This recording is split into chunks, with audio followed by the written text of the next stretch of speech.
What's up? My name is Suirad Marquel, and welcome to Tidewater Waves.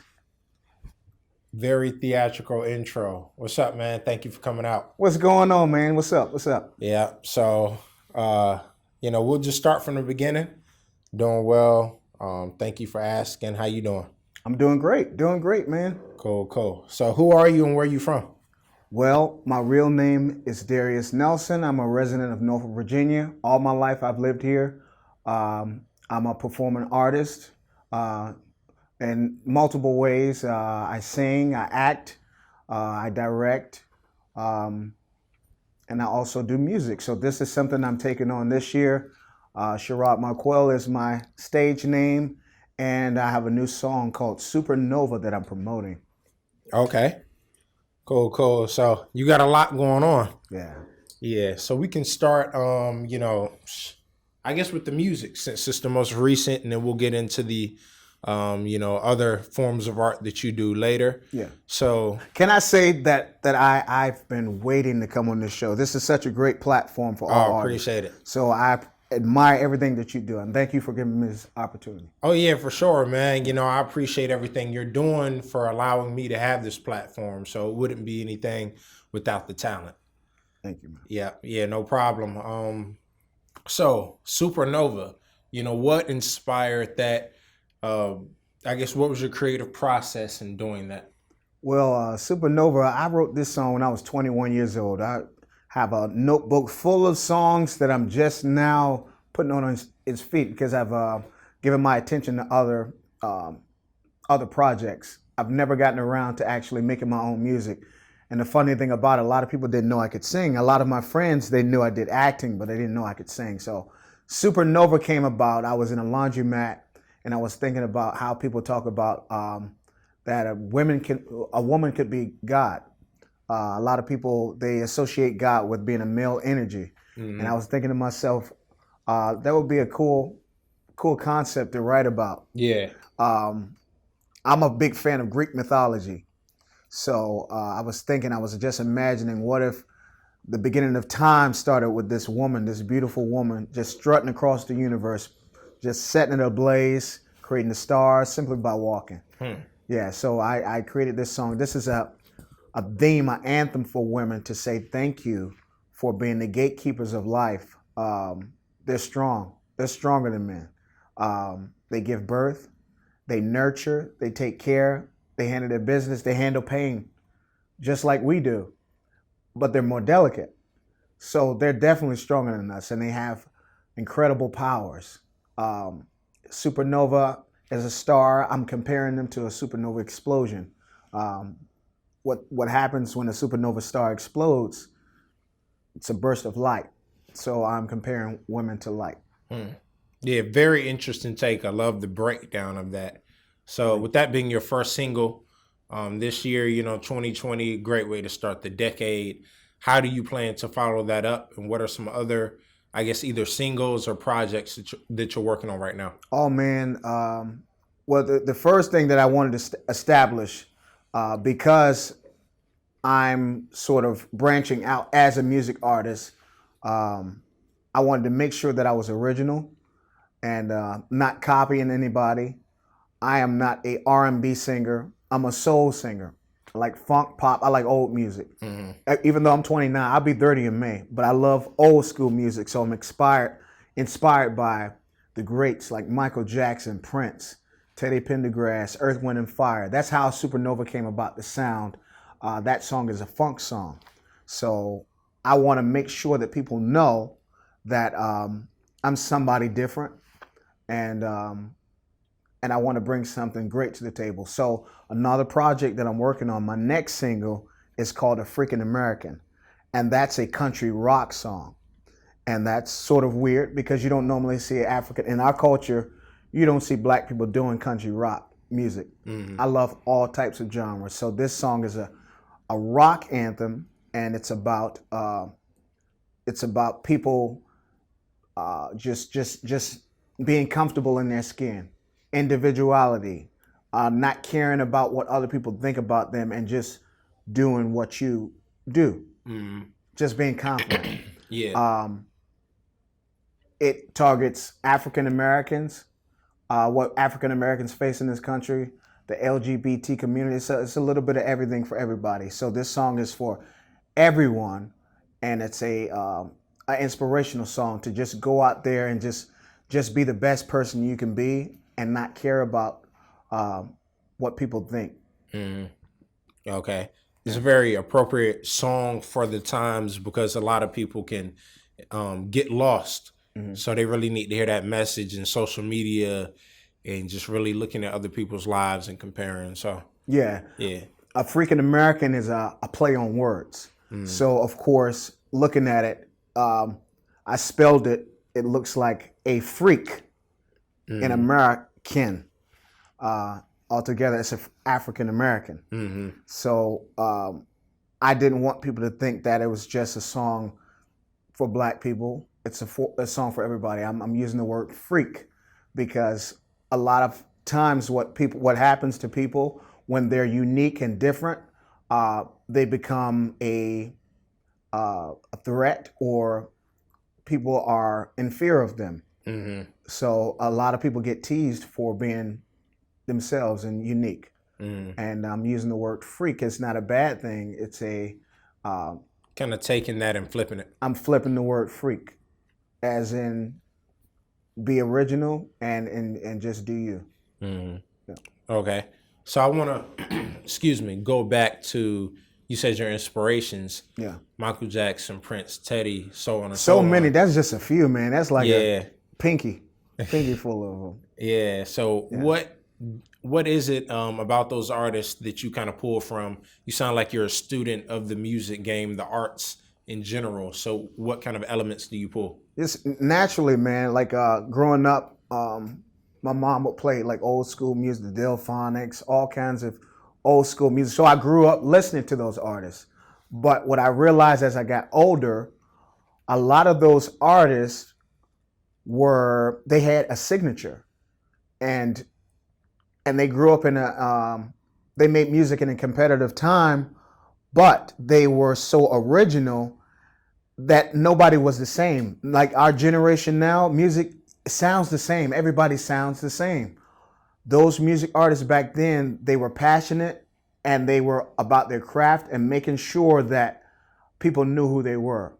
So even though Michael Jackson and Prince, they went neck and neck competitively, you can't really compare them because they were so different from each other, if that make any sense. They had their own style.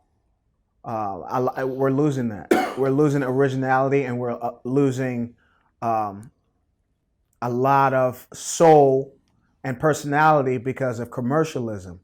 People are so caught up in how can I sell instead of just focusing on the art and making something that means something. You know, those people meant something. Their deaths were shocking, and we still mourn those people because they meant something. They left their DNA in our minds. Michael Jackson meant everything to us. The way we dress, these gloves, I wouldn't think about no gloves. The first thing, when you put on gloves, you think about Michael Jackson. A hat, you think about Michael Jackson. I'm not trying to be like him, but he left his DNA, and he left something great for us to inspire and to work towards. That's just one. I have a lot of people that I love. Yeah. A lot. I can name Andre 3000 is somebody that I love and look up to. That's somebody of this generation. I love John Legend. I love not just black people. I like white people too. I like rock music. I like Paramore. I like Kings of Leon. I like the Rapture. There's a lot of rock and roll artists that I like. Yeah, there's so many. I love one of my favorite artists. You wouldn't think, but my very favorite artist is Tina Marie. She was a white lady with soul, and she was passionate. She didn't give a care about what people thought of her, because people were criticizing her. This white lady is singing soul music. Then she black. She's singing, but she didn't care. She continued to make music, and her lyrics Her lyrics, if you just sit down and break down her lyrics, everybody know her funk music and her association with Rick James.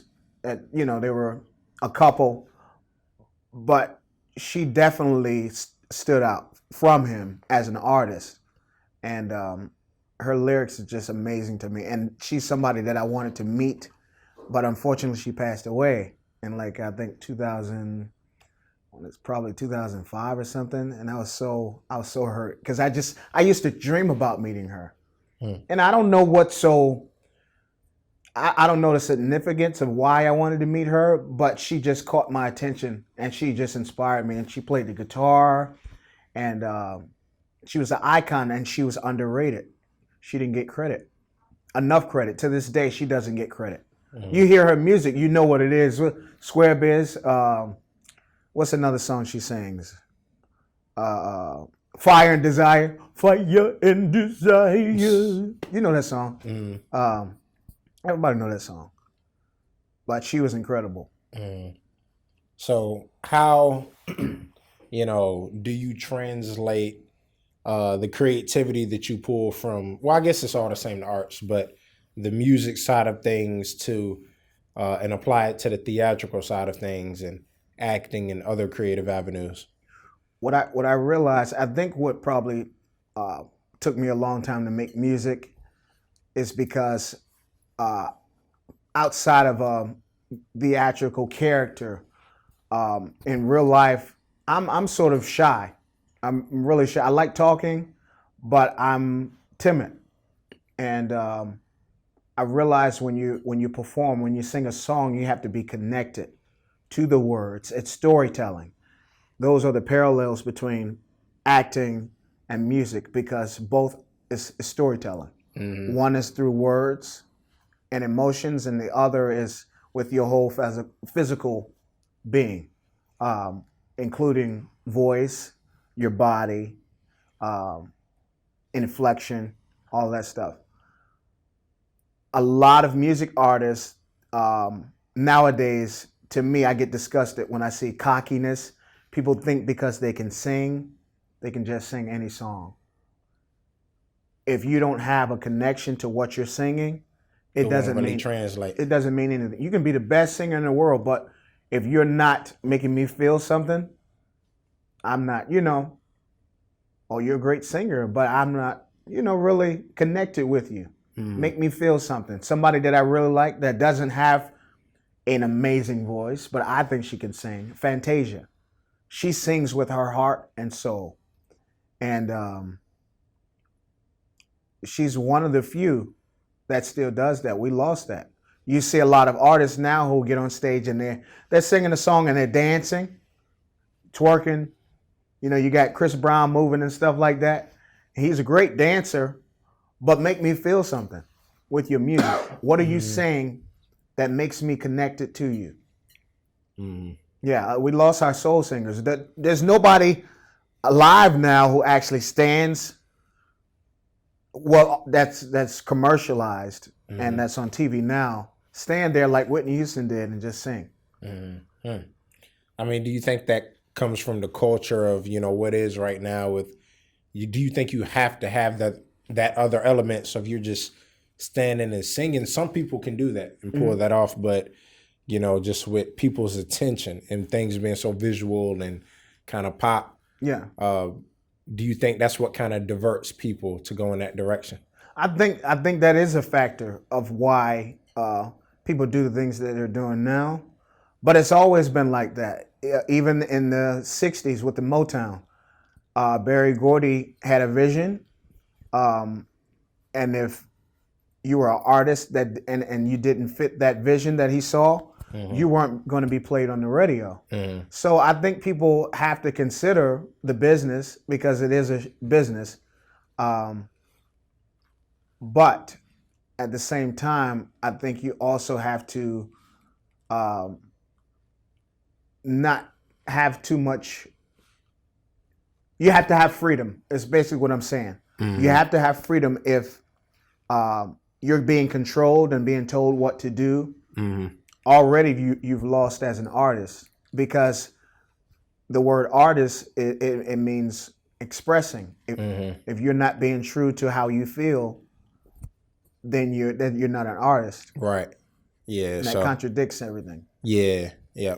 So I would I could see that perspective, and I definitely feel like that's, again, like I said earlier with the point you made, it's very important, and these are messages that individuals have to hear, because you can kind of sometimes lose your groundedness and get away Yeah, from these principles and things. So I hear a lot of rappers, like the younger generation now, people that want to be rappers, they compare themselves to what they see. I want to be the next the baby, I want to be the next what's his name?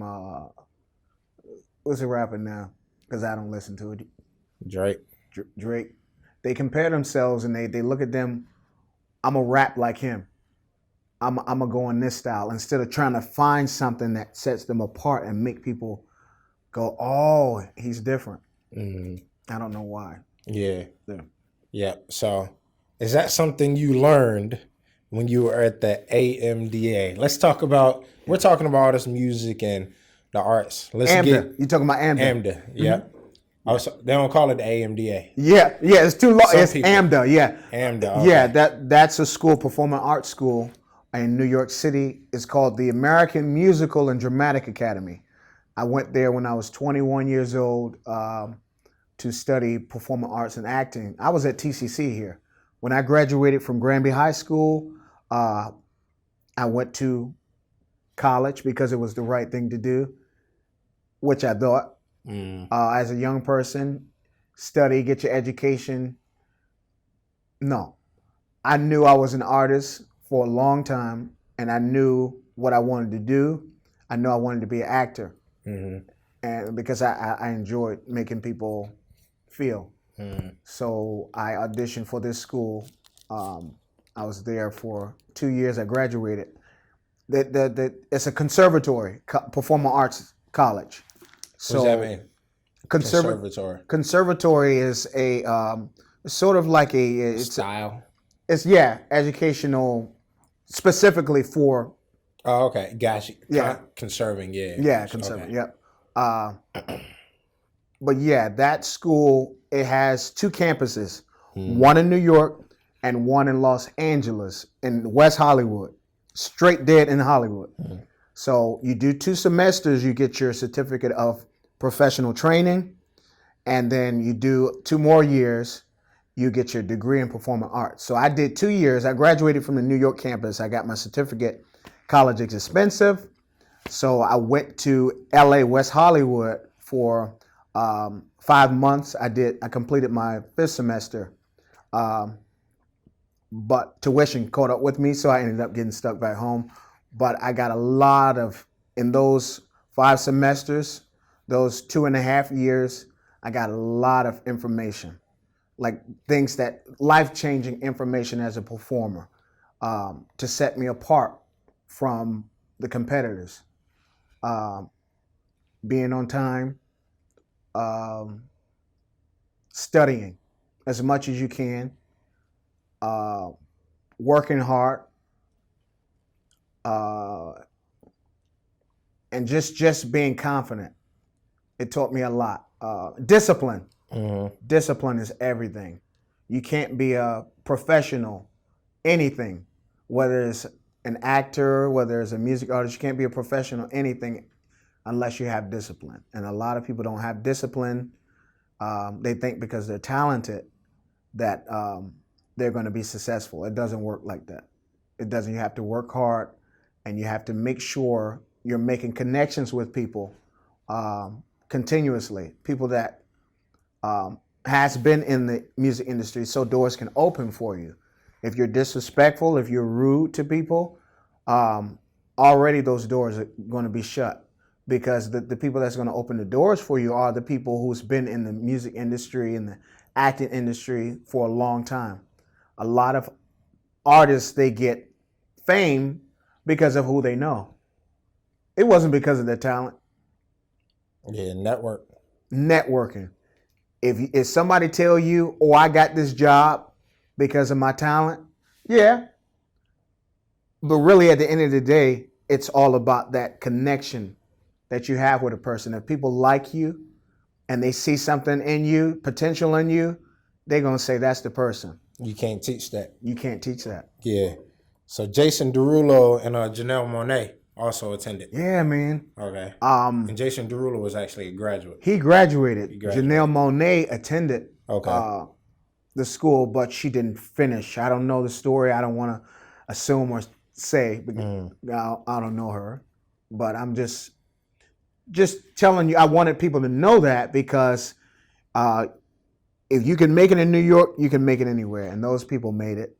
Mm-hmm. Both of them are. Oh, so they both went to the New York campus. New York campus. Okay. Yep. Cool. Nice. So yeah, it really shows that, you really took in that information and applied it. You were in Guys and Dolls, The Wiz. Mm-hmm. So how were those experiences? I'll start with The Wiz. In 2017, I partnered with Norfolk State University. Norfolk State University has an amazing theater department, and it's ran by a gentleman by the name of Anthony Stockert. He's doing amazing. He's doing very great things with his students, and it's a great art program. So I heard they were doing a production of The Wiz, and I was a fan of The Wiz as a kid. I used to watch The Wiz all the time, and I thought the Lion was the funniest thing ever. I used to imitate him every time I watched it. And fast forward, I auditioned for this role to play the Lion, and he gave me the opportunity to do that. And it was much bigger than I anticipated because that was their very first co-production. They partnered with Virginia Stage Company. Oh, wow. So it was a professional production of The Wiz. And they just so happened to have Norfolk State students. But I wasn't a student at Norfolk State. But I had the opportunity to play the Lion and got accolades for it. And by word of mouth, New Journal and Guide got caught of, the word, and they interviewed me, and I have an article in that's a historical magazine. Oh yeah, it's been around for years. Yeah. Guys and Dolls came about because what I was telling you, connections and how you treat people. That role, they emailed me. They emailed me and told me about the casting call, and I thought, I did The Wiz with them. They're gonna move on. They had enough. They thought well enough of me to email me. That doesn't happen a lot. Mm-hmm. Nice. And by reputation, they considered me for one of the roles. So I auditioned for. I did audition, but because they liked me, they considered me for the role, and I got the part. And I played Benny. I had to do a New York accent. New York. So did you Benny South Street? Did I learn a New York accent? Well, I'm saying like in school, or was that something you picked up for the role? Well, I started acting in high school, and I wasn't the best. I know I like making people laugh, but it was one of those things that I could do naturally. Charm people, It's make crazy. people laugh, entertain. I just came naturally, but I didn't have the discipline, which is what I needed in the school. The school taught me discipline, so I understood how to stay firm. As an actor, you don't shuffle around, you stay still. Do you got that? You stay still, you stay planted. If you're going to do some acting, you don't shuffle around. You don't move your eyes. That's too big for the camera. You got to... If I'm thinking about something, I'm going to stare. I'm not going to do this. That's theater. No, that's bad theater. If I'm thinking, the first thing that people do when they try to act, they want to show you what they're doing. Anybody can think. You can think like this. You can think like this.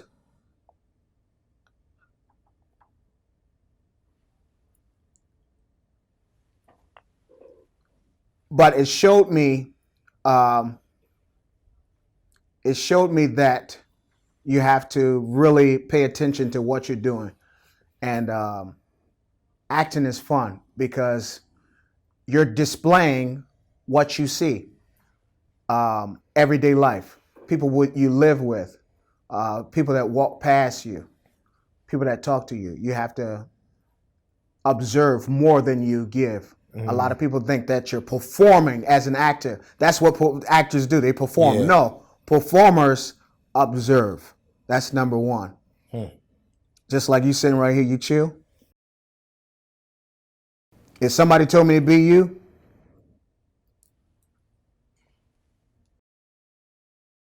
without even saying nothing, you get what I'm saying? Yeah. So it's more of a, is underact the word? I feel like I've heard that before. No, not underacting. It's just being real. Okay. That's what acting is. Real or not theatrical. Being real. That's being all. real. Just being real. If somebody is over the top that you have in mind, and if the script calls for that, that's what you do. But if it doesn't say that on the page, yeah, you just kind of do. Yeah. Okay, makes sense. Cool. So dropping all this knowledge, let's talk about some of the other credits you've been in. Sister Act the Musical. Yeah, play the bad guy. And I'm not a mean person, so that was something that I really had to work on because I'm not an intimidating person. So let me ask you this: when you, I didn't mean to cut you off. Yeah, you had had something else I wanted to say. Quick to that point, what is your study methods like and your creative process when getting into these roles? It depends on the context of the story. If you're playing someone who's paralyzed, I don't know anything about being paralyzed. So the first thing I would have to do is probably get a book or try to find someone to talk to who's paralyzed, watch YouTube videos to get a full understanding. Because if I was arrogant and cocky enough to say, oh, I'm a great actor, I can play paralyzed. That's arrogance. All paralyzed people don't act the same. There's several people who may be paralyzed and they don't feel a certain way. So what you have to do is find what connects with you. And again, that word being real, studying the script, the context of the script, because those might be two different things too. If you're doing a comedy is always extreme. So it's tricky. You have to always try to find a balance of what may work to get a laugh or what tells the story. And sometimes trying to get a laugh can be a bad thing, because if you're straying away from the script, the story, then you're already spitting on the person who wrote it, because you're so caught up in the attention that you're getting, you're forgetting that somebody actually sat down for hours to write a story. And if you're changing up what they're doing, yeah, it makes you look good. You're funny, but are you honoring the person? Connections. Just honoring the person, the context of the script. Gotcha. Okay. Yeah, interesting. Never really thought about it like that. Just from the standpoint of somebody did sit down and curate that whole script, because sometimes you hear stories about people kind of going off script and creating, but you kind of have to be at a certain level of, I guess, a level of acting, and that rapport has to be there for you to be able to do that. Yeah. So it would be the same as if, like if I took this interview today, posted on Facebook, Instagram. Oh, I got interviewed today. It was great. Don't mention your name at all. You drove here to come interview me. You get what I'm saying? You created this. I'm just one of the few guests on your show. This is your platform that you created out of your mind. If I put This interview Well, actually, on Instagram. stole this. Somebody else had the idea on YouTube. Yeah, I mean, Yeah. but it came from an idea. I'm acting. Yeah. I'm acting. I think I might try to move to New York, man. Yeah, do it, man. Do it. Yeah. Anybody can act, to be honest with you. Yeah, if I get what you're saying, though. Mm-hmm. Gotcha. Yeah, I'm not honoring you, the connection we've made. Okay, so you're talking about acting, writers. Let's talk about directing. You have, quite a few director credits as well, so you can run through those. Well, I started to be honest with you, directing is one of those things that I do impulsively. It's a lot of work. Trying to rally a group of people together to believe in your vision. That particular thing is what drove me to kind of focus on myself, because this particular area, the 757, what often happens when you get a group of people together who are artists and have other things going on is sometimes clashes, because people, they want to be successful, and if they don't believe in your vision, they'll all of a sudden they'll drop out of the blue. They'll drop out if they feel like what you're doing is not of significance and not making them grow. They leave. So it's very hard to get a group of people to do anything. But I have successfully done fashion shows, done concerts, I've done plays, and a lot of people in this area, they don't give me credit, but a lot of people have made connections because of my events. A lot of artists that I see working with, collaborating with, whether they're music artists, poets, they make connections because they met each other at something that I created. I don't care. But again, same thing, this whole thing, this conversation, human connection. It's like dominoes.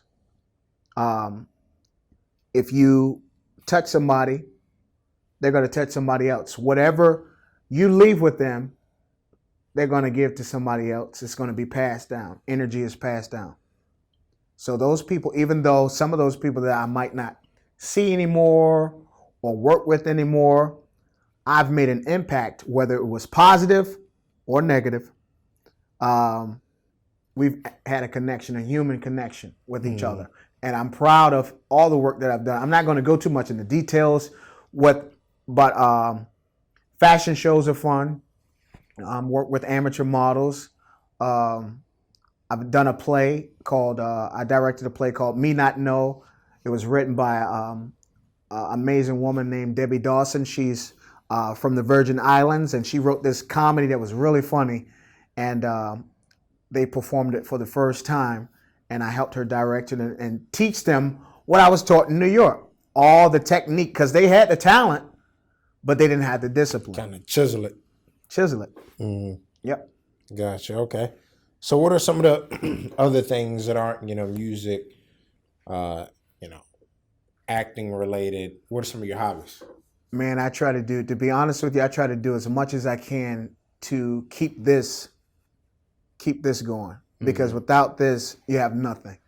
Last year I was battling depression and anxiety, things that I never thought that I would get and experience, but it builds up. Stress and sadness builds up. Sometimes you can be sad without even knowing.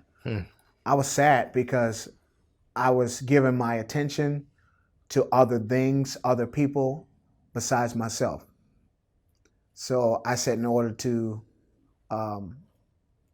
heal from that, I have to focus on my art, do as much as I can. I draw with pencil. It's funny because that's not a career pursuit. I started drawing when I was young. That was the very first thing I started doing.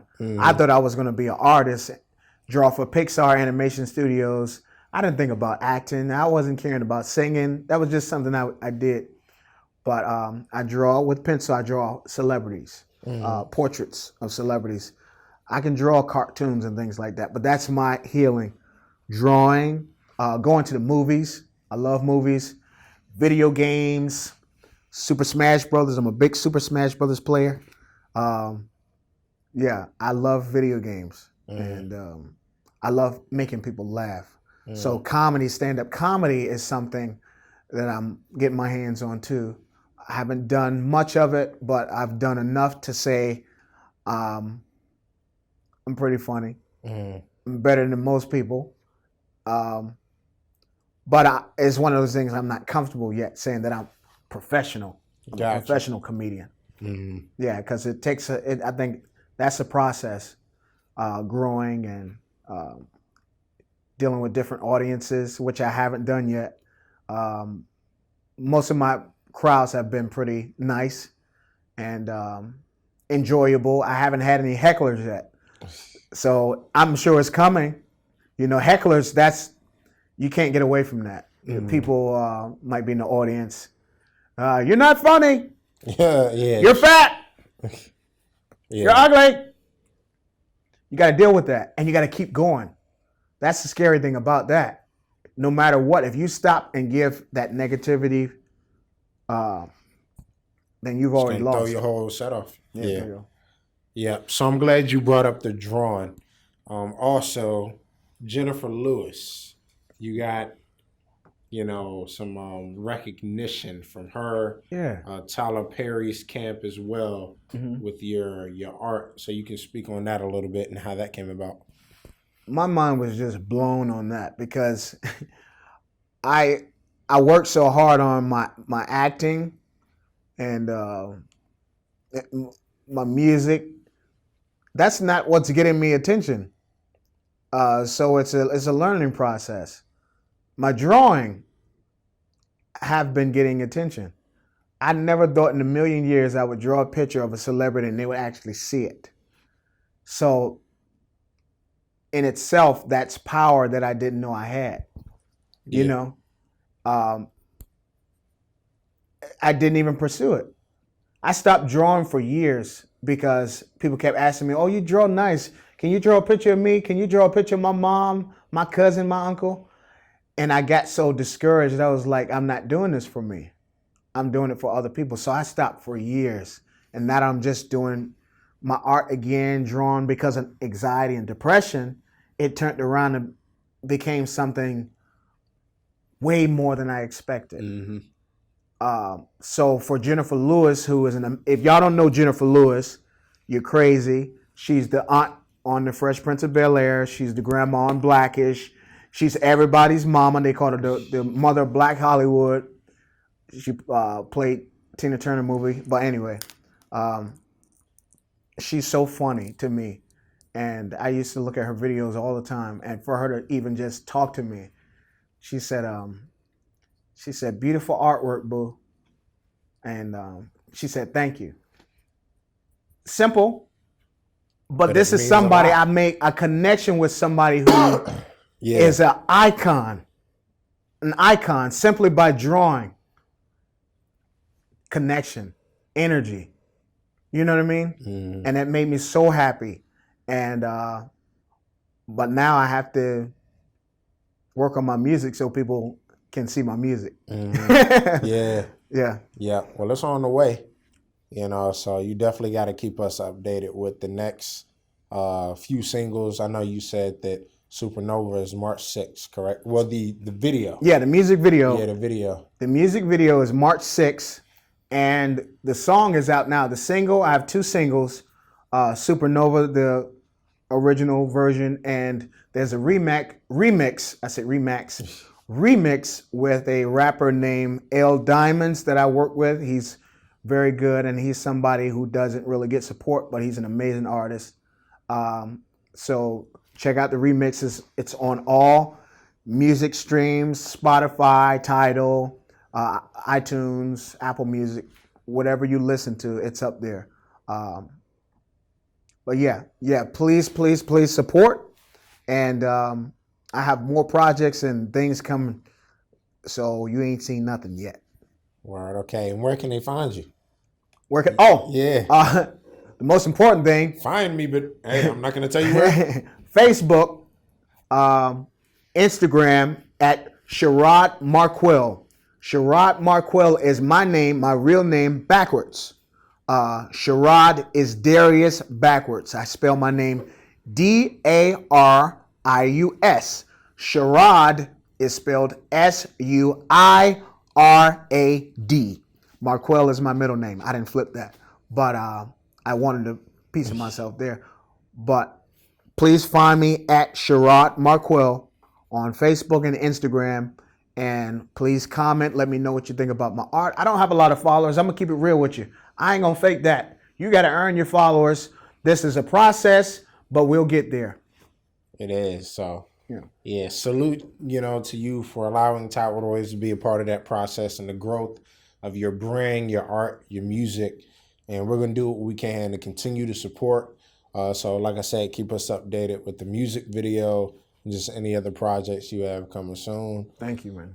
Yeah, appreciate you. So, again, it's Suirad Marquel. Supernova's out. Yep. And A Freak in America. A Freakin' American is coming out in March. Boom. March. I haven't had a date yet, but in the studio working hard on it. So it's going to be released very soon. Yeah. And we out. Thank you, man.